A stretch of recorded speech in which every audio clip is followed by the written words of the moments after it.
Segera Anda ikuti Dialog Palembang pagi ini.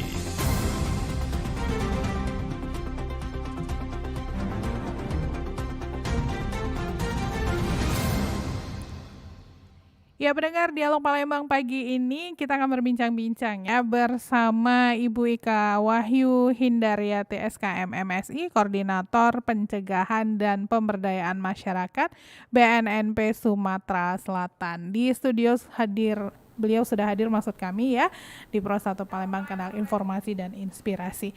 Selamat pagi, Assalamualaikum warahmatullahi wabarakatuh, Bu Ika. Waalaikumsalam warahmatullahi wabarakatuh. Oke, kalau ingat Bu Ika tuh ingat tante saya, jadi kayak selamat pagi Tante Ika, namanya sama ya.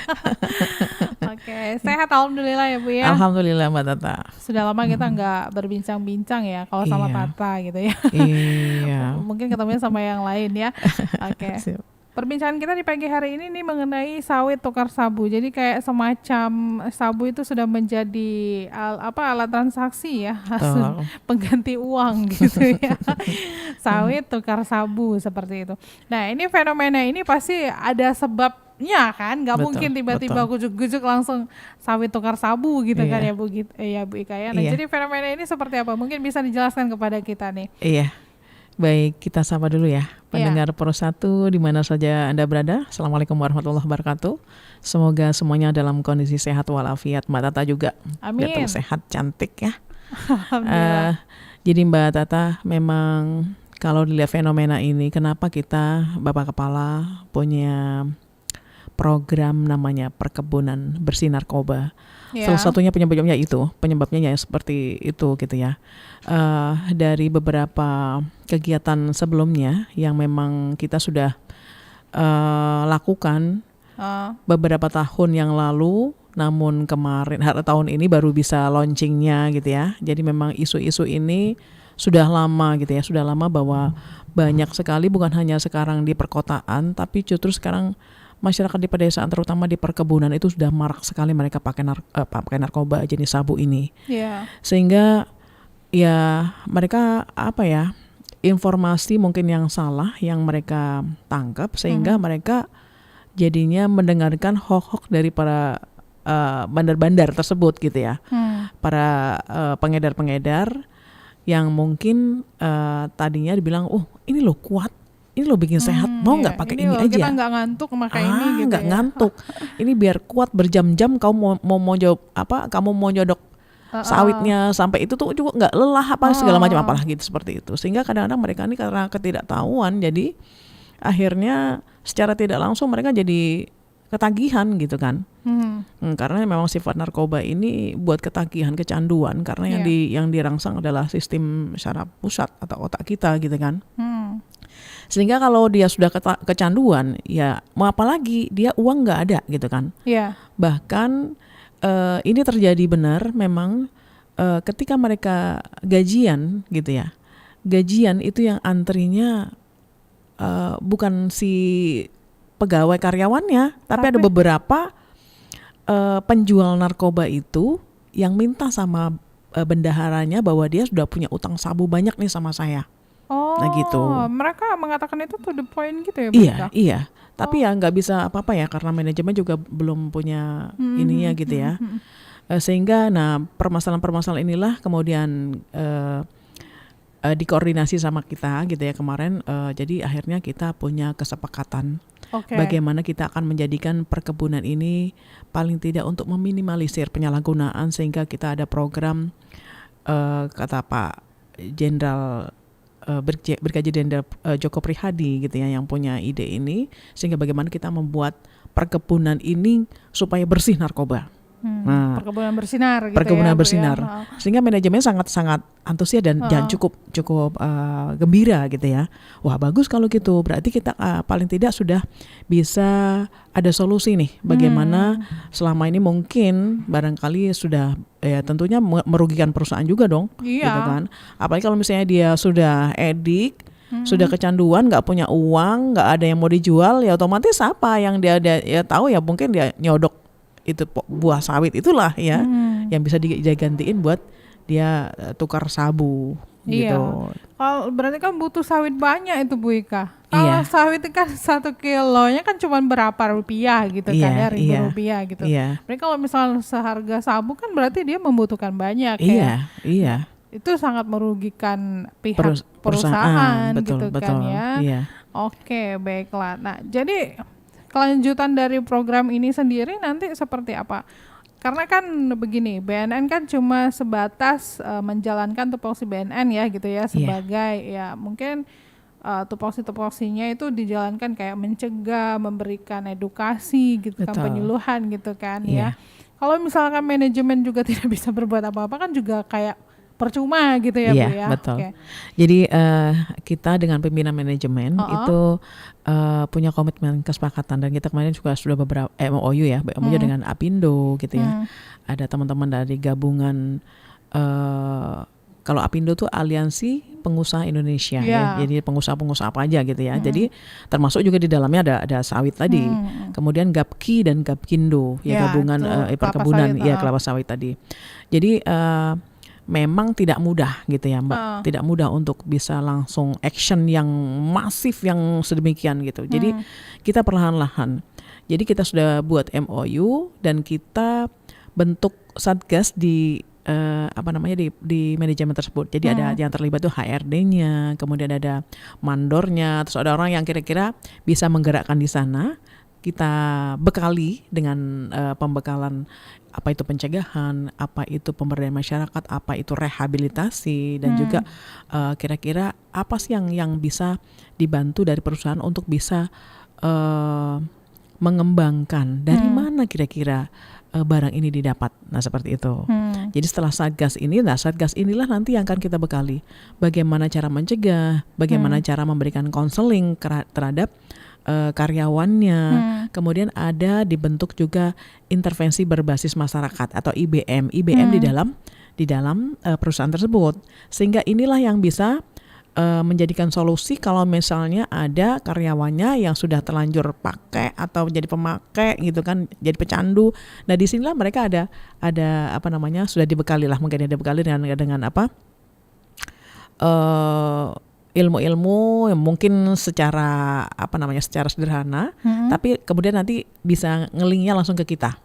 Kalau memang nanti dari hasil asesmennya itu terbukti mereka bahwa mereka dikategorikan sedang atau berat, nah otomatis mereka harus dirujuk untuk layanan rehab yang lebih lebih tinggi gitu ya, untuk rawat inap. Karena rawat inap ini juga sementara kita di Sumatera Selatan masih belum punya, dan kita alhamdulillah sudah kerjasama juga dengan Kejaksaan Agung, dan mereka punya namanya rehabilitasi adiaksa gitu ya, dan sudah disediakan oleh pemerintah Kabupaten Ogan Ilir. Ada di di Teluk Gelam. Ada yang bekas hotel di sana yang itu dimanfaatkan untuk itu. Oh berarti Oki ya Bu ya? Di Oki. Di Oki Komplek Ilir. Jadi mudah-mudahan dengan pemanfaatan ini mungkin bagi masyarakat yang terdekat, nah silakan mereka untuk bisa memanfaatkan fasilitas ini gitu. Selagi pemerintah kita juga bersedia untuk menyediakan itu, melayani itu, sehingga pemerintah daerah juga diharapkan nantinya juga ada perhatian ya dari pemerintah daerah maupun pemerintah pusat bahwa ini juga sangat perlu fasilitas ini. Jadi kalau misalnya kami melakukan pencegahan gitu ya, melakukan secara masif di masyarakat, tapi juga harus disediakan dong fasilitas rehabnya gitu ya. Kalau misalnya, ayo kamu jangan takut ya untuk rehab. Nah gimana caranya? Harus kemana? Kalau ke situ kan harus berbayar misalnya, seperti itu. Jadi kita misalnya ada subsidi silang lah, dan kan beberapa komponen masyarakat yang sudah kita bina itu kalau nggak salah ada 15 atau 16 di Sumatera Selatan ini yang sudah bekerja sama gitu ya. Jadi mereka juga melayani seluruh masyarakat Sumatera Selatan. Tapi mungkin ada saya bilang subsidi silang. Jadi misalnya kalau memang tidak mampu, nanti bagaimana untuk bisa mendapat bantuan dari dinas sosial gitu ya, supaya mereka tidak terlalu berat untuk bayar itu. Karena untuk perawatan, biaya perawatan rehabilitasi ini sebenarnya nggak murah gitu Mbak, nggak murah, dan biayanya nggak sedikit, dan juga waktunya nggak juga pendek. Jadi mesti ada waktunya gitu ya, dan membutuhkan waktu yang lama untuk dia perawatan. tergantung dari tingkat keparahannya gitu ya. itu. Nah, sehingga setelah itu kemudian nanti memastikan lagi apa nih kira-kira program di HRD dari perusahaan itu yang kira-kira bisa meminimalisir kejadian-kejadian itu. Mungkinlah barangkali ada spanduk-spanduk, ada himbauan, kemudian ada pokja-pokjanya di dalam mereka kan biasanya punya yakes ya, pelayanan kesehatan. Nah, di situ nanti kita sentuh juga di yakesnya itu dokter dan para medis dan apanya itu nanti dibekali juga dengan bagaimana cara mengkonseling, bagaimana cara dia melakukan pembinaan terhadap karyawan-karyawannya yang sudah terlanjur menggunakan narkoba ini. Kami di BNN ini sebenarnya hanya membantu perusahaan mendeteksi screening awal aja. Untuk keputusan bagaimana itu nanti selanjutnya itu terserah, kami serahkan lagi ke manajemennya. Nah, tapi setelah terdeteksi gitu ya Bika ya, itu kan ada beberapa yang hasilnya positif gitu ya dari screening itu. Nah, terus ada konsultasi lagi nggak pihak perusahaan ke BNN? Ya. Biasanya jadi gini Mbak Tata, kalau misalnya kami turun, itu biasanya kami menyertakan juga teman-teman dari pihak berantas. Jadi ada penyidiknya juga, gitu ada dari teman-teman dari rehab juga, selain dari pencegahan. Jadi kalau misalnya ada yang terindikasi, itu kami asesmen. Nah, berapa lama pakainya apa, berapa lama, caranya seperti apa dia menggunakannya, frekuensinya, kemudian dapat dari mana. Nah, disitulah teman-teman bisa mengembangkan. Nah, akhirnya pengembangan, kamu dapat dari mana sih? Beli atau jual atau seperti apa? Nah, di situ nanti teman-teman dari penyidik itu bisa mengembangkan. Kalau memang dia masif di sana, itu harus diputuskan jaringannya. Tapi rata-rata yang terjadi di sana, mereka ini dapat barangnya tuh dari mana, Bu? Ya, biasanya ada orang luar yang memang sengaja jualan di sana gitu ya. Kadang-kadang juga ada salah satu, mohon maaf ini, pegawai sana juga gitu ya. Jadi memang ada yang terlibat ya, mungkin terlibat. Ada juga kadang-kadang mohon maaf security-nya gitu ya, ada dana seperti itu. Jadi banyak cara Mbak. Karena namanya sindikat jaringan ini bisa menggunakan siapa saja gitu kan. Karena memang ya merupakan bisnis yang sangat menggiurkan barangkali ya. Untuk cepat kaya Untuk tadi cepat ya? kaya gitu. Wah, enak juga kalau aku ini ada berapa ribu karyawan ini, kalau ini nah gitu-gitu. Jadi bisa boleh dibilang bisa membeli orang yang bisa dibeli gitu ya. Nah, jadi kalau misalnya kita nggak waspada, kita nggak banyak baca informasi, nah takutnya nanti masyarakat itu jadi persepsi yang salah, kemudian salah langkah, salah bertindak. Nah, tapi demikian, Mbak. Setelah maksudnya gini, ini kan mungkin memang terjadinya sudah cukup lama sebenarnya ya. Tapi berarti kan pihak perusahaan itu kan sudah berani, maksudnya ini kan sudah cukup meresahkan gitu ya. Nah, ini mulai meresahkan itu dengan adanya apa nih, Bu? Apa yang terjadi di sana? Apakah memang sudah semakin kesini produksi mereka kian menipis, bisa dibilang begitu kan? Maksudnya ya memang udah nggak wajar lagi kayak gitu kan. Ini kalau misalnya dibiarkan terus, ini lama-lama bakal habis nih kan, kayak gitu. Apa ada faktor lain? Nah, jadi gini, banyaknya peredaran yang ada di wilayah Sumatera Selatan ini paling banyak melalui jalur sungai. Ya, jalur sungai. Jadi kadang-kadang itu yang tidak terdeteksi oleh perusahaan atau gimana lah ya. Karena kita juga terbatas juga ya, kita terbatas dengan SDM dan lain sebagainya. Oleh sebab itu kita juga minta untuk responsif, kooperatif dari masyarakat untuk bisa melaporkan gitu ya, melaporkan ke aparat setempat. Jadi sebenarnya ini tadi hoax yang disebarkan oleh mereka itu seperti ini Mbak. Enak loh, dengan aku pakai ini ternyata aku bisa kuat sekian jam, aku bisa dapat banyak nih, dapat berkilo-kilo gitu ya. Nah, yang ini kadang-kadang yang apa iya gitu ya, Yang tadinya mereka tuh nggak tahu ya sebenarnya. Sebenarnya mereka nggak tahu. Jadi menyasar yang nggak tahu ya. Iya, jadi manajemen sendiri kadang-kadang, ini kenapa kok hilang ya? Banyak itu kok hilang, banyak yang ini belum dipanen kok, kenapa udah pada gundul gitu istilahnya kan. Nah, jadi akhirnya mungkin ya ini mungkin problem yang mungkin mereka jadi berubah perilakunya gitu ya. jadi brutal, jadi mereka nggak takut sama manajemennya gitu, Betul. mau apa, nah jadi menentang dan segala macam. Nah ini apa namanya, hal inilah yang banyak dikeluhkan oleh teman-teman manajemen. Oh, jadi dampak mereka ini sudah mulai bermunculan gitu ya, Betul, sudah betul. mulai melihatkan dampaknya gitu ya, Iya, Bu ya. iya, Oke. iya. Makanya udah mulai meresahkan manajemen gitu Betul, ya. betul. Oke, baik. Ya, kita ajak pendengar juga bergabung bersama kita di 0711369977, bisa juga melalui WhatsApp di 082179279090 ya. Nah, jadi untuk Anda pendengar silakan saja bergabung bersama kami di 0711369977, 082179279090. WhatsApp sepertinya belum ada. Silakan saja. Perbincangan kita ini masih mengenai pertukaran sabu ya, kalau dengan sawit ditukar sabu gitu ya. Kalau pertukaran pelajar enak ya, Bu. Barter. Iya. Ada-ada aja ya. Nah, jadi kasus ini sebenarnya berarti sudah lama berlangsung gitu ya, Bu Ika ya. Iya. Dan bukan baru udah tahu, cuman ya mau bertindak juga seperti yang Ibu Ika bilang tadi, ya kan mau masuk ke perusahaan orang juga ada aturannya gitu betul, kan, Bu Ika betul, ya. betul. Oke. Berarti sejauh ini memang sudah ada tindak lanjut seperti itu ya. Berarti tinggal menunggu putusan dari mereka manajemen itu ya, Bu ya. Iya. Tapi ada yang terlibat menjadi penjual juga berarti ya? Ada ya, Bu. Ada. Berarti Dan ini kedepannya menjadi tugas BNN juga nih. betul. Berarti BNN dalam waktu dekat sudah mulai bersiap-siap untuk Betul, action ya, Bu iya. ya, untuk melakukan kedepannya seperti apa gitu ya. Karena Betul. udah diketahui ternyata di dalam situ pun ada pemasoknya gitu ya, ada penjualnya. Oke.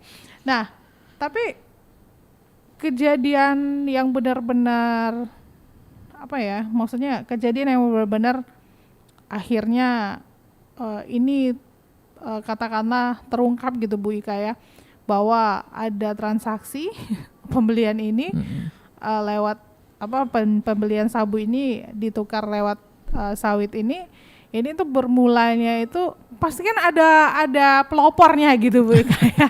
Nah, ini gimana sebenarnya pelopornya ini, Bu Ika?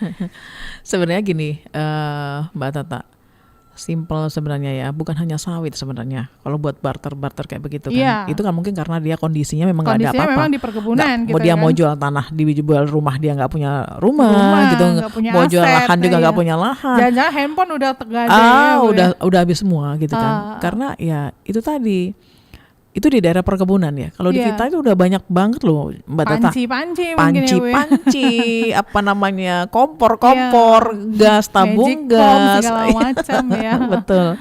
Jadi termasuk juga teralis. Itu ada bener loh, Mbak Tata. Jadi ini ceritanya gini, orang tuanya ini masih tinggal di kompleks gitu ya.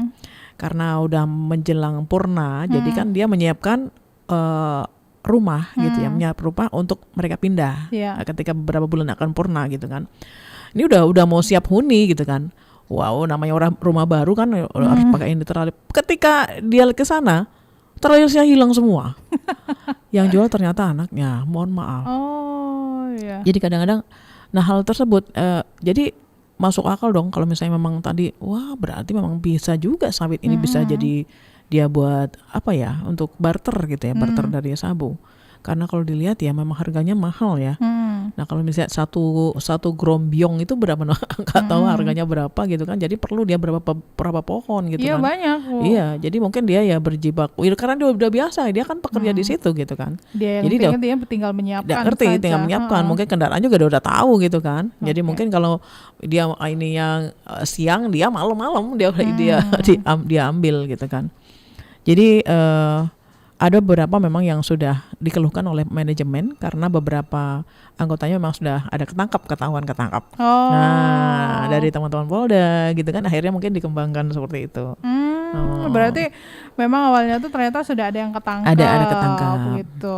Makanya mencuatlah ya informasi betul. ini, dan akhirnya yang lain juga ikut Betul. diperiksa gitu ya Bu Betul, ya. Oke, betul. ada pendengar yang bergabung bersama kita. Ada Pak Amir di ujung telepon. Selamat pagi Pak Amir. Selamat pagi, Assalamualaikum warahmatullahi wabarakatuh. Waalaikumsalam warahmatullahi wabarakatuh. Ya, kita bersama Ibu Ika dari BNN Provinsi Sumatera Selatan. Pak Amir, silakan. Terima kasih Bu Wahyu. Iya. Ya, selamat pagi. Mudah-mudahan kita sehat semua dan tetap Amin. berpikir. Amin. Terima kasih ya. Saya akhir-akhir ini memang agak agak terperanjat bahwa sabu ini sudah dengan berbagai cara ya masuk ke desa-desa, tukar dengan sawit dan lain sebagainya demi sabu tadi. Ini menurut saya Bu betul-betul sudah gila. Kita semua tahu bahwa narkoba, termasuk narkoba sabu ini adalah merusak bangsa dan musuh negara. Jadi ibu-ibu sebagai diberi kewenangan oleh aparat lebih memplototi lagi, bekerja sama dengan masyarakat yang tidak suka dengan ini semua. Ya, kita jangan mundur Bu. Ya, ini musuh negara. Daripada dia membunuh masyarakat kita, generasi kita, lebih baik kita korbankan orang sekian ribu. Sudah selesai permasalahan. Jadi jangan mundur. Ya, masyarakat berdayakan, beri pencerahan. Mumpung sekarang eranya bersih-bersih ini Bu. Ya. Setiap lini sudah dimasuki oleh narkoba dan lain sebagainya. Setiap lini. Saya dari sejak talk show pertama di radio ini sudah terheran-heran. Kalau kita ini kompak, kecil masalah ini, kompak. Tapi rupanya aparat pun ada yang sudah bermain di sekitar itu. Jadi sekali lagi saya katakan, masyarakat yang tidak suka dengan kehancuran bangsa ini masih banyak Bu. Kita sikat itu semua. Demikian masukan dari saya. Wassalamualaikum warahmatullahi wabarakatuh. Waalaikumsalam warahmatullahi wabarakatuh. Ya, dukungan dari masyarakat ya Bu ya, dari pendengar kita nih. Ada yang mungkin ingin ditanggapi juga nih dari statementnya Pak Amir tadi. Silakan Bu Ika. Baik, terima kasih Pak Amir yang senantiasa setia. Dengar pro satu ya Pak Amir. Semoga juga Bapak senantiasa sehat dan bahagia ya Pak. Benar Pak, memang tanpa dukungan semua komponen bangsa ini nggak akan selesai permasalahan narkoba. Mudah-mudahan ke depan barangkali pemimpin kita juga sudah memprioritaskan bahwa narkoba itu menjadi prioritas utama yang harus ditangani oleh bangsa ini. Nah, kami hanya ya katakanlah bisa untuk mencegah artian mungkin ya memberikan pemahaman kepada masyarakat bahwa narkoba itu berbahaya. Dari sekian banyak yang kami lakukan mungkin ya belum terlalu masif karena mungkin jumlah kita juga terbatas. Itulah kenapa kita minta untuk beberapa komponen bangsa ini termasuk Ormas, LSM, termasuk bagaimana kita bisa membentuk satgas-satgas di masing-masing instansi, di masing-masing kementerian lembaga, di masing-masing wilayah kelurahan atau desa, di masing-masing kampus, di masing-masing sekolah. Nah, itu sudah kami lakukan. Hanya mungkin kita belum terlihat masif kalau mungkin anggaran barangkali ya, balik-balik ke anggaran. Karena pemerintah daerah juga sekarang baru selesai menyelesaikan permasalahan COVID ini. Mudah-mudahan ke depan ada lagi prioritas prioritas pemerintah yang diupayakan, ada sebagian anggaran lah yang difokuskan untuk prioritas penanganan narkoba selayaknya penanganan COVID. Wah, itu keren banget. Intens ya. Nah, intens. Termasuk tokoh agama, peran tokoh agama ini sangat perlu dan diperlukan sekali. Untuk itu mungkin kita minta dari mungkin teman-teman dari FKUB gitu ya, dari ormas-ormas, LSM, semuanya untuk bergerak bersama. Kemarin kita di Geria Agung kita juga menghadirkan semua elemen di sana. Ada tokoh masyarakat, tokoh pemuda, tokoh agama, kemudian dari LSM, kemudian dari tentara, polisi. Nah, kita kemarin udah deklarasi juga. Dipimpin oleh Bapak Gubernur juga udah komitmen bahwa bagaimana bisa menjadikan Sumsel ini bersih narkoba. Namun itu nggak mudah. Jadi ketika kita masih terbentang di depan kita. Jadi kita minta mungkin ya barangkali ya harus ada kepedulian seluruh masyarakat dalam penanganan ini. Oke. Demikian. Terima kasih sarannya Pak Amir. Terima kasih. Sudah yang bergabung kembali nih Bu Ika, ada Bu Nita. Selamat pagi. Halo, Assalamualaikum, selamat pagi. Waalaikumsalam. Bu Nita di mana nih Bu Nita? Saya di Sukojo, Mbak. Oh, oke, silakan Bu Nita. Kita bersama Ibu Ika dari BNN Provinsi Sumatera Selatan. Baik, selamat pagi Bu Ika. Selamat pagi Bu Nita. Iya, ini saya mau nanya ini Bu ya. Iya. Ini pengawasan seperti apa ya yang akan dilakukan terhadap pengguna narkoba di kawasan perkebunan ini Bu? Itu saja Ibu, terima kasih. Selamat pagi, Assalamualaikum. Waalaikumsalam warahmatullahi wabarakatuh. Oke. Ya, silakan Bu Ika. Iya, terima kasih Bu Nita. Jadi di perkebunan ini itu masing-masing perkebunan dibentuk satgas Ibu. Jadi satgas ini bisa terdiri dari 5 sampai 15 orang. Jadi ini adalah beberapa manajemen termasuk HRD dan para mandor pada orang-orang berpengaruh di sana yang kita libatkan, termasuk di dokter, kemudian ada para medisnya yang ada di perusahaan itu kita libatkan di sana untuk membentuk satgas tersebut. Jadi dalam pengawasan ini nanti HRD yang punya kewenangan ini, bagaimana dia membentuk rencana kegiatan dalam pengawasan karyawan di sana. Dia mungkin secara temporary jadi mengadakan kegiatan, mungkin ya barangkali kegiatan dalam upaya pencegahan, pemberantasan penyalahgunaan dan peredaran gelap narkotika dan prekursor narkotika dengan berbagai macam cara yang dimiliki oleh perusahaan tersebut. Jadi bisa menggunakan media tatap muka, media sosial, media melalui misalnya ada himbauan-himbauan kayak spanduk, kemudian ada lagi ada perkumpulan, rapat dan lain sebagainya, itu dimasifkan kegiatan bahwa narkoba itu berbahaya dan ini bisa membunuh bangsa dan merugikan kita semua. Nah demikian. Kemudian kalau misalnya secara berkala itu dilakukan tes urin, ada kegiatan screening, jadi tes urin perusahaan, antara perusahaan dan kerjasama sama BNN juga. Jadi di sanalah kita bisa memetakan bagaimana sih sejauh apa ada penyalahguna di dalam perusahaan tersebut. Kalau memang nantinya ada yang terindikasi, itu kemudian ditindaklanjuti. Dan perusahaan harus bisa memberikan rekomendasi paling tidak SP kalau saran dari kita gitu ya. Ada SP1, SP2, SP3 dan mereka juga harus bertanggung jawab untuk kerjasama sama kita untuk mendapatkan layanan rehabilitasi bagi karyawannya tersebut. Oke. Nah kemudian kalau misalnya melihat ada karyawannya terlihat mereka memperjualbelikan dan segala macamnya, itu kita serahkan ke para penyidik untuk dikembangkan kembali gitu ya. Jadi otomatis ya sama-sama yang diuntungkan lah gitu ya, sama-sama diuntungkan. Perusahaan juga merasa ada ya dengan adanya kerjasama ini bisa meminimalisir peredaran narkoba yang ada di perusahaannya, kemudian menekan jumlah angka pecandu juga yang ada di sana. Betul. Nah gitu. Kita tahan dulu nih Bu Ika. Ini Siap. sudah ada pendengar yang ngantri ya. Sudah ada Ibu Kinan. Ini Ibu ya? Halo? Iya, halo. Iya, Ibu Kinan di mana Bu Kinan? Di Meranjat. Oke, silakan Bu Kinan.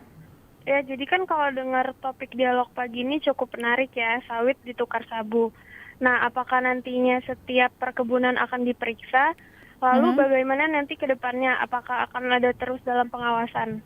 Oke, terima kasih Bu Kinan yang sudah bergabung bersama kami. Nah, karena ini kan baru satu perkebunan ya Bu ya? Atau udah 3? Sebenarnya launchingnya tuh buat banyak perkebunan Mbak. Oh. Jadi mungkin actionnya satu gitu ya. Oke. Nah jadi ya itu tadi, kerja kita tuh nggak mudah gitu. Kita harus kerjasama sama banyak pihak gitu ya. Yeah. Karena perkebunan kalau dilihat, perkebunan nih ada ratusan ya. Kalau nggak salah 250 karet, 250 sawit, ada 500-an sekian gitu. Jadi sekian ribu hektar yang ada di Sumatera Selatan ini. Jadi kalau untuk pengawasannya sekarang kita siapkan dulu perkebunan mana yang kira-kira udah siap gitu ya untuk menjalankan ini, dan kita bisa langsung action. Jadi bisa terjadwalkan gitu, dijadwalkan. Jadi perkebunan mana dulu yang akan diprioritaskan. Dan kemarin kita coba juga di yang dekat Mbak, di ujung Kenten ini loh, ada perkebunan Sawit juga gitu ya Bu ya? dinamika rimba utama. Gitu Mbak. Coba itu ya. Ternyata ada kebun sawit ya di ujung Kenten itu. Saya baru tahu juga. Wah, ternyata banyak juga di sini. Nah, kemarin kita coba di situ. Ya, kita coba situ. Kemudian kemarin juga pernah di Sampurna Agro dan perkebunan lain melalui dari aliansi tadi. Jadi nanti yang mengatur, menjadwalkan, merencanakan kegiatannya. Jadi mereka Dari tinggal kita, pihak jadi kita tinggal perusahaan, dijadwalkan, kita tinggal siap. Oh, hari ini di sana, bulan ini di sana, gitu-gitu. Oke. Ya. Tapi berarti BNN ini bertugas juga sesuai permintaan juga gitu ya Bu ya? Ya. Oh. Di samping gitu. sesuai permintaan ya kita juga kalau nggak terjadwal kan nggak bisa. Kalau kita ada kegiatan kan kita nggak bisa juga Iya. berikan. Nah, Dan jadi maksudnya kita gini, Bu Ika kan cukup sering nih ngobrol di RRI gitu Siap. kan ya. Nah RRI juga belum ada tes urin, berarti tergantung permintaan kantor juga betul, gitu ya. betul. Oke. Karena Iya kan? kalau di 2013 2015 kemarin itu kita semua Mbak, semua alat dari kita di support tapi dari sekarang, pusat ya. Sekarang enggak, sekarang dianggap sudah mandiri. Oke. Sehingga kementerian lembaga atau perusahaan itu harus mereka menyediakan dulu gitu ya. Ya berapa kemampuan yang mereka miliki. Nah, seperti itu. Nah, itu kadang-kadang mungkin yang barangkali agak rada-rada gimananya gitu ya. Yang menjadi hambatan. Nah, menjadi hambatan. Jadi perusahaan juga. iya, gitu jadi ya, Bu. it's okay sebenarnya nggak harus semuanya, kita hampir random saja. Kira-kira random yang kira-kira diprioritaskan oleh perusahaan. Nah, gitu. Ya. Iya. Tapi enaknya tuh semua ya Bu ya. Iya, iya. Takutnya kalau random nanti malah yang nggak ke list, malah yang Iya. ternyata dicurigai. Oke. Betul. Baik, kita kita cek lagi WA di 082179279090 belum ada juga. Oh, sudah ada telepon yang masuk di 0711369977 ya. Halo, selamat pagi. Selamat pagi RRI. Ya, sama Bapak siapa di mana Pak Raihan ini sepertinya ya suaranya. Iya, Pak Rehan ya. Oke, Pak Raihan, ada Ibu Ika dari BNN Provinsi Sumatera Selatan. Silakan Pak. Selamat pagi Bu. Selamat pagi Pak Raihan. Iya, saya topiknya nih cukup menggelitik gitu ya. Siap. Ya, sawit tukar sabu gitu ya. Iya. Kalau di tempat lain ada lagi. Apa tuh Pak? Sabu, narkoba ditukar tawas gitu kan, dijual. Dan juga yang lebih Pak, kita main di mengkhawatirkan lagi. Skup Sumsel aja lah, itu terlalu jauh kayaknya. Iya. Nanti kalau Jadi bahas begini, yang Pak, itu jadi saya fokusnya. lebar sekali ya. Saya mengikuti Jadi soalnya. gini, Pak, ya. Artinya dengan perbandingan seperti itu, kita main skup Sumpel aja ya. Iya. Artinya wabah seperti ini, pemain-pemainnya ini itu ya orang-orang yang kita segani gitu ya. Orang yang kita percayakan membawa amanah untuk katakan membasmi barang haram ini. Nah, ini satu permasalahan yang sangat serius ya. Tadi saya sudah dengar sambil nyetir mobil pendapat Ibu tentangnya bagaimana peran agama, bagaimana peran masyarakat, bagaimana peran SWM dan lain sebagainya. Tapi kami ini terus terang aja Bu ya, kami tidak berdaya begitu ya. Kalau pemain-pemainnya ini ya orang-orang yang hebat-hebat seperti itu. Nah, sekarang yang jadi PR bagi kita bersama, sekarang sasaran tembaknya kita alihkan. Kita tidak usah menembak pada orang-orang yang katakanlah ya yang lapak-lapak kecil, ya katakan yang jual onan atau ya apalah geraman seperti itu, nggak usah situ. Artinya yang pemain-pemain besar harus kita tembak dulu gitu ya. Kalau itu sudah ditembak dulu tentu saja ya pemain kecil-kecil juga akan habis lapangan kerjanya gitu, tidak akan mungkin bisa menerima saluran narkoba seperti itu ya. Nah oleh karena bagi ya kita berharapnya BNN ini punya satu strategi yang jitu sehingga masyarakat Sumatera Selatan ini ya itu terpuaskan betul-betul pembasmian ini betul-betul serius gitu daripada pihak BNN. Terima kasih RRI, sampai jumpa. Ya, terima kasih Pak Raihan sudah bergabung bersama kami ya. Tapi ini ujungnya masih ngerucut ke sana juga ya, yang atasnya dulu dibabas gitu ya Bu ya. Betul. Oke, gimana nih tanggapan Bu Ika? Iya, terima kasih Pak Rehan. Pak Rehan ini setia banget ya sama Pro 1 ya. Alhamdulillah. Alhamdulillah. Benar Pak, jadi memang harusnya memang yang di akarnya banget gitu ya, akarnya benar yang harus kita berantas. Itu saya bilang narkoba ini kalau memang sistemnya seperti ini gitu, kalau kemarin dijelaskan dalam arahan Pak Kepala BNN RI, ada sudah strategi narko corruption, narko politik gitu ya. Nah, kalau di Sumatera Selatan udah katanya ada loh kabar-kabarnya sudah menjadikan narkopolitik. Jadi bisa jadi politik itu dihasilkan dari dia berjualan narkoba. Nah, itu lebih gawat banget. Kita yang di masyarakat bawah ini nggak ngerti loh ya. Karena apa ya? Biasanya dia kan kayak Robin Hood gitu ya. Kayak pahlawan, kemudian kayak orang yang bijaksana, orang yang baik. Ternyata dia sebenarnya misalnya gitu ya, ada dia gembongnya ternyata, nah gitu kan.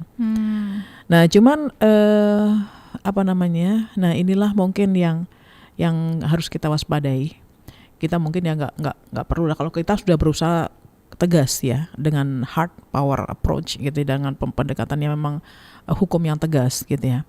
Kita juga mohon maaf ada beberapa yang memang langsung bisa ditembak mati gitu ya.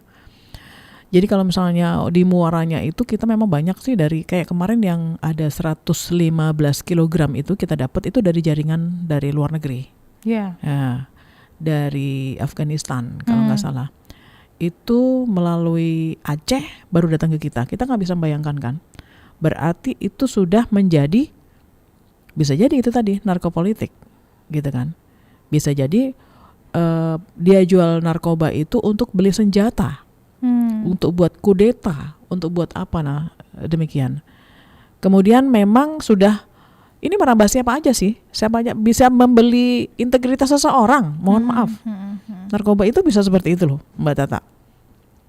Jadi memang ya sekarang kita selaku warga negara yang Indonesia gitu ya, paling tidak bagaimana kita bisa menciptakan suasana lingkungan kita sendiri dulu lah gitu ya. Bagaimana kita bisa peduli dengan anak cucu kita, keluarga kita sendiri, di lingkungan keluarga, kemudian masyarakat kita, kepedulian di dalam masyarakat, antar masyarakat ini juga saling ada kepedulian. Biasanya kalau peradilan masyarakat itu biasanya ditakuti oleh seseorang. Ya benar nggak Mbak? Misalnya gini, kamu kalau ketahuan pakai narkoba, kamu harus keluar dari desa ini, misalnya gitu kan. Misalnya nih, kalau misalnya yang mengadili itu masyarakat, itu biasanya lebih ngena gitu ya. Tapi kalau misalnya kita nggak ngerti kan, namanya hukum peradilan itu ya paling adil ya hukum Allah gitu ya, hukum Tuhan gitu ya. Kalau namanya manusia kan memang kalau peradilannya, kalau kita misalnya, kamu dihukum ya, karena kamu sudah ada barang buktinya nih, kamu sudah ada saksi, kamu udah, nah gitu baru bisa dihadirkan ke pengadilan gitu kan. Tapi kenyataannya kadang-kadang meskipun kadang tahu tapi orang tahu, tapi tidak ada bukti yang bisa dihadirkan, sehingga kita tidak bisa menjerat seseorang gitu kan. Nah, ya itu yang jadi masalah. Jadi paling tidak bagaimana sekarang kita melakukan pengawasan terhadap diri dan keluarga kita dulu. Diri keluarga kita mengajak masyarakat untuk bergotong royong. Kalau misalnya kita untuk sekedar deklarasi, sekedar launching, bisa Mbak, gampang gitu kan. Tapi untuk actionnya, untuk kedepannya itu gimana caranya? Dan apa namanya? Memang ini Mora ini memang tidak hanya membutuhkan satu lembaga saja, harus ada sinergitas dari semua lembaga, dari komunitas, terutama pemimpin negara dan pemimpin daerah ini harus bersatu padu. Kita sudah punya kok perda, ya nggak? Perda tentang pencegahan ini sudah ada. Hampir semua kabupaten kota di Sumatera Selatan itu sudah membentuk perda dan tim terpadu. Dan kita Sumatera Selatan sudah punya rencana asli daerah. Nah, rencana asli daerah dan beberapa OPD instansi terkait yang ada di dalam situ, dan ketuanya adalah Pak Gubernur. Tinggal kita stop dulu nih Bu. Setiap. Tadi kan sudah berbicara, maksudnya tadi juga Ibu sempat menyebutkan semuanya itu kan harus bersinergi lah ya, pimpinannya dulu gitu kan. Nah ya, dengan apa yang terjadi saat inilah Bu ya, kita tahu lagi. Kalau misalnya, ya mudah-mudahan tidak terjadi di kita, ada yang sekarang juga sedang viral kan, pemimpin-pemimpin yang malah dia membekengi gitu kan ya, menjadi backup di belakangnya gitu. Nah, BNN sekarang tuh apa gagasan BNN saat ini dengan apa yang sudah kan mungkin ini sebenarnya dari dulu juga sebenarnya sudah terjadi seperti ini ya Bu Ika ya. Cuman kan memang saat ini karena satu kasus sedang viral, jadi gencar-gencarnya akhirnya yang lain juga terblow up gitu kan ya. Nah, BNN sendiri seperti apa nih Bu Ika saat ini? Jadi kalau kita dalam menyikapi jaringan, peristiwa seperti ini. iya, menyikapi jaringan ini terus kita melakukan pengembangan. Karena tugas BNN pasti juga disorot gitu kan ya sama masyarakat gitu kan. Okay. Nah, jadi kita kan punya strategi ya. Ada 4 strategi. Lagi-lagi saya bicara tentang strategi BNN. Apa sih yang dilakukan? Dengan soft power approach, pendekatan melalui pencegahan dan rehabilitasi. Itu sudah kita lakukan. Kita punya tim pemburu rehab. Dari sekian sinergi yang kita lakukan di dalam lingkungan intern kita. Kemudian ada hard power approach, ialah yang itu tadi, yang menghukum secara tegas, pengedar, bandar, bila perlu nanti tembak mati gitu kan. Kemudian ada menggunakan smart power approach, ialah dengan menggunakan teknologi. Ya teknologi ini Mbak, yang memang kita kalau lihat ungkap kasus berapa kilo, itu dari teknologi juga, selain mungkin secara manual ya, secara manual juga kita lakukan. Kemudian cooperation inilah yang dilakukan itu kerjasama dengan antar lembaga, antar kementerian, antar negara. Nah, kita juga sudah lakukan itu. Namun barangkali karena mungkin keterbatasan prioritas tadi. Saya bilang, negara ini belum menjadikan narkoba itu menjadi prioritas utama, seperti halnya COVID gitu ya. Kalau misalnya negara sudah punya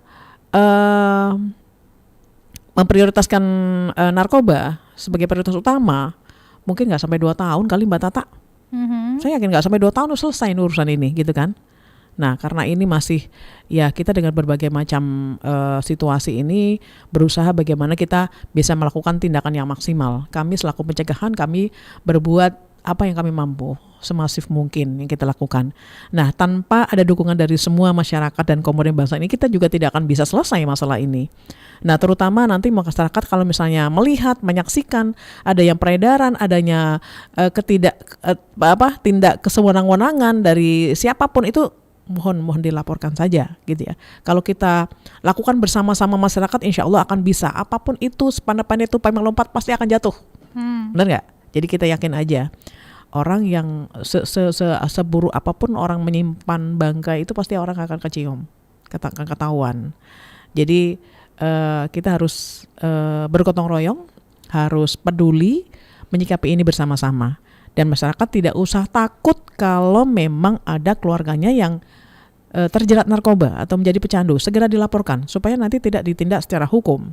Jadi kalau misalnya melapor secara sukarela, itu dijamin akan dilindungi dari hukum dan rehab, itu tidak akan direhab dan akan kalau bisa disembuhkan gitu ya. Nah, ini ada korelasinya nih, ada hubungannya nih sama pertanyaan pendengar kita. Ada yang sudah WhatsApp soal perlindungan atau tadi Bu Ika, saya Joko di Pak Jo, perlindungan atau pendampingan dari BNN ya, seperti apa untuk pelapor gitu ya. Karena mungkin kan masyarakat ada yang takut ya kalau di lingkungannya itu ada transaksi narkoba, tapi untuk melapor ya itu tadi Bu, mereka takut gitu kan ya.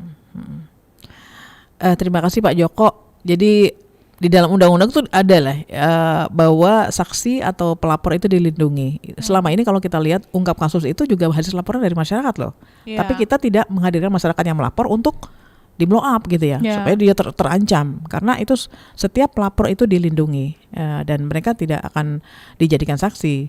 Jadi ada saksi dari kasus narkoba ini hanya penyidik Polri dan penyidik BNN gitu ya, penyidik yang hanya penyidik saja. Jadi tidak menghadirkan orang yang melapor. Nah seperti itu. Itu demikian ya. Selanjutnya ada Ibu Muslihah di Bukit. Bu Ika, sepertinya bukan cuma di perkebunan kali ya yang harus diusut, tapi juga memungkinkan kalau misalkan di kawasan perairan. Soalnya Sumsel juga punya aktivitas perairan yang sering keluar masuk gitu. Wah, ini udah jadi ini ya Bu ya, udah jadi apa sih perhatian fokusnya BNN, Polairut dan lain-lain juga ya Bu ya. Mungkin Bu Ika mau menambahkan kan? Siap. Terima kasih Bu Musli, memang benar. Jadi kita juga ada kerjasama cooperation tadi. Ya selama ini kita kerjasama sama Bea Cukai, Bakamla, Polairut gitu ya. Jadi karena kita kan tidak punya sarana prasarana, kalau kapal yang apa kita nggak punya gitu. Jadi kita kerjasama sama Polri dan Lanal gitu ya. Jadi kita kerjasama. Jadi melalui kerjasama inilah kita bisa ungkap kasus. Jadi sering sekali ini misalnya kayak beberapa tahun yang lalu kita berhasil mengungkap 79 kilogram itu dari teman-teman Polairut juga ya. Polairut sama kita ada laporan-laporan gitu. Jadi memang banyak dari pelayaran inilah yang digunakan oleh mereka mengedarkan. Kadang-kadang kita nggak nyangka gitu ya. Oh itu apa, ponton batu bara. Nah gitu itu bisa jadi itu digunakan untuk mereka mengedarkan itu juga sebagiannya. Karena mungkin sudah rutin gitu ya, mereka jadwal jam sekian, bawa batu bara, jam sekian bawa apa, nah seperti itu. Jadi mungkin perlu kepedulian dari masyarakat juga. Kalau misalnya melihat, menyaksikan itu, tolong dilaporkan saja gitu. Demikian Bu Musli. Oke, nah kita balik ke sawit tukar sabu tadi nih Bu Ika ya. Jadi kan BNN itu juga tidak hanya berarti kan bekerja sama dengan pemerintah saja, tapi juga bagaimana di sana BNN melibatkan masyarakat. Dalam hal ini masyarakat yang dilibatkan itu seperti apa nih tugasnya? Ya, jadi kita punya relawan, kita punya penggiat.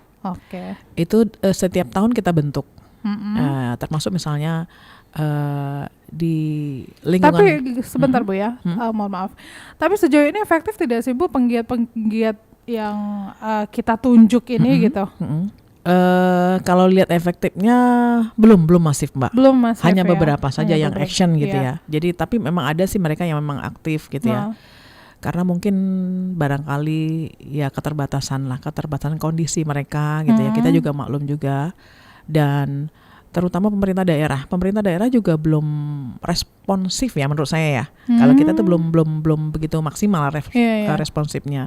Tapi alhamdulillah kemarin kita juga kasih penghargaan juga sama Bupati Empat Lawang. Mereka menjadikan 147 desanya itu menjadi desa bersih narkoba. Walaupun memang kemarin sempat ditemukan ladang ganja ya, betul. Ya nggak apa-apa, nggak masalah gitu ya. Yang penting mereka sudah ada actionnya gitu ya. Kemudian Pagar Alam juga udah ada 5 kecamatan, ada sekian puluh desa, kelurahan ya. Kemudian ada beberapa sih. Nah ini tadi mungkin mereka karena keterbatasan anggaran, mungkin anggaran kita udah kalau kemarin dipakai refocusing buat COVID gitu ya. Nah sekarang ada lagi automatic adjustment gitu kan. Jadi masih ada beberapa anggaran yang harus dipangkas gitu Mbak. Jadi mungkin ya kita maklum lah ya. Mudah-mudahan ya ke depan paling tidak, kalau misalnya untuk regulasi sudah Mbak dari Menteri Dalam Negeri sudah ada juga, kemudian Menpan RB sudah ada juga surat edarannya gitu ya tentang menyikapi upaya pencegahan pemberantasan penyalahgunaan narkoba. Tapi itu tadi kesulitan untuk merealisasikannya itu banyak hambatan juga. Banyak hambatan. Ya ini tadi mungkin ya mudah-mudahan yang paling tidak pemerintah yang di atas itu tadi bisa memprioritaskan sehingga mereka juga paham bahwa kondisi kita seperti ini loh. Mau diselesaikan apa tidak. Kalau misalnya ya mau kapan lagi gitu ya, kita bisa action. Jadi kalau nggak akan bertambah terus ya Bu. Akan bertambah terus, tapi paling tidak upaya yang memang tadinya sawit tukar sabu, cengkeh tukar sabu nanti lah, karena kan kita banyak beras tukar sabu gitu ya. Jadi memang itu tadi Mbak, perlu adanya perhatian untuk menyisihkan anggaran lah ya untuk menyikapi ini, karena ya kita nggak coba kalau kita mengumpulin orang, paling tidak masa ya kita diemin aja orang itu gitu kan. Mereka udah ninggalin keluarga, paling tidak ada menyisihkan sedikit lah anggaran yang bisa untuk membuat mereka ini action di masyarakat. Meskipun kadang-kadang kita juga punya CSR, ada perkumpulan CSR gitu ya, Sumatera Selatan atau Indonesia gitu ya. Tapi kan mereka kadang-kadang juga harus ada salah satu lembaga yang memang buat bisa bertanggung jawab gitu ya, untuk apa nih program kegiatannya, apa ini, baru mereka bisa meluncurkan anggarannya ke situ. Nah ini kadang-kadang masih belum ada rencana program gitu ya, seperti kalau relawan. mungkin nggak berani ya mau merencanakan sesuatu. Itu tadi, jadi padahal mereka juga udah siap juga gitu. Kita misalnya kayak pemberdayaan alternatif atau pembinaan kawasan rawan itu juga kita lakukan juga Mbak. Jadi kita untuk kerjasama dari teman-teman Polda, Kodam gitu ya, dari semua aparat gitu, kemudian kementerian lembaga juga gitu ya. Tapi ya masih belum begitu masif gitu ya, masih belum begitu masif. Jadi mudah-mudahan ini juga nanti ke depan lebih diprioritaskan supaya kita juga bisa maksimal bekerjanya gitu Iya, kan. Dan kita kalau bisa seluruh kabupaten kota kita bisa action secara serentak. Nah gitu. Oke, jadi lebih diprioritaskan untuk anggaran pemberantasan narkoba ini gitu Betul, ya, Bu, ya. betul. Tenang aja, nanti itu muncul di rri.co.id beritanya.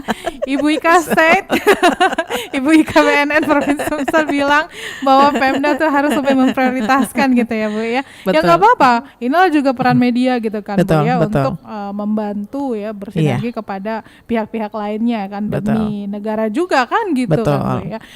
Oke, baiklah. Nah, nggak berasa. Memang kalau ngomong sama Bu Ika selalu tidak berasa ya. Udah pukul 8:55 Bu Ika. Kita Siap. harus akhiri perbincangan kita. Tapi sebelum diakhiri, Bu Ika, apa yang mau disampaikan kepada pendengar kita terkait apa yang sudah kita bahas ini? Silakan, Bu. Baik, terima kasih pendengar Pro 1 yang tetap setia mengikuti kita, acara Iya. kita. Semoga paling tidak mari kita peduli, mari kita jaga diri kita, keluarga kita, lingkungan kita untuk selalu bersih dari narkoba. Dan apabila mungkin ada saudara, tetangga atau siapa saja yang sudah terlanjur penyalahgunakan, jangan takut untuk melapor atau melihat ada oknum, barangkali ada siapa penyalahgunaan peredaran narkoba ini, segera dilaporkan.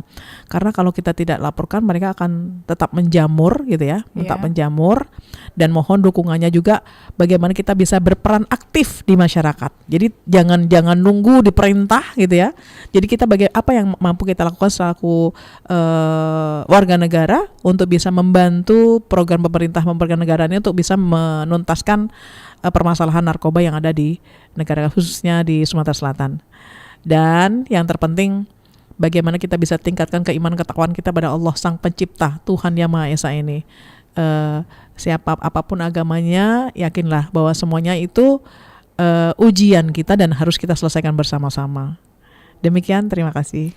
Baik, Bu Ika, terima kasih banyak waktunya bersama RRI Pro 1 Palembang di pagi hari ini. Mudah-mudahan insya Allah kita akan berbincang-bincang kembali di lain kesempatan dengan mungkin pembahasan yang berbeda ya. Siapa tahu besok-besok berbincang-bincang akan membawa kabar, wah ternyata Palembang yang tadinya masuk 5 besar gitu ya Bu ya, jadi nurun gitu kan ya. Alhamdulillah ya. Amin.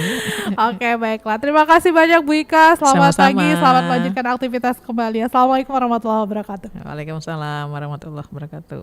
Ya, mendengar baru saja perbincangan kita mengenai sawit tukar sabu ya bersama Koordinator Pencegahan dan Pemberdayaan Masyarakat BNNP Sumsel ya, Ibu Ika Wahyu Hindaryati SKM MSI. Dan selanjutnya kami akan hadirkan beberapa informasi lainnya juga masih di Palembang pagi ini. Jangan lupa juga nanti Palembang pagi ini pukul 10 waktu Indonesia Barat akan ada bincang-bincang UMKM juga bersama salah satu COO ya, perusahaan yang ada di Palembang ya. Makanya harus stay tune terus di Pro 1 Palembang, kanal informasi dan inspirasi. Saya Tata, saya akhiri untuk dialog Palembang pagi ini. Tetaplah bersama kami di Pro 1 Palembang, kanal informasi dan inspirasi. Baru saja Anda ikuti dialog Palembang pagi ini.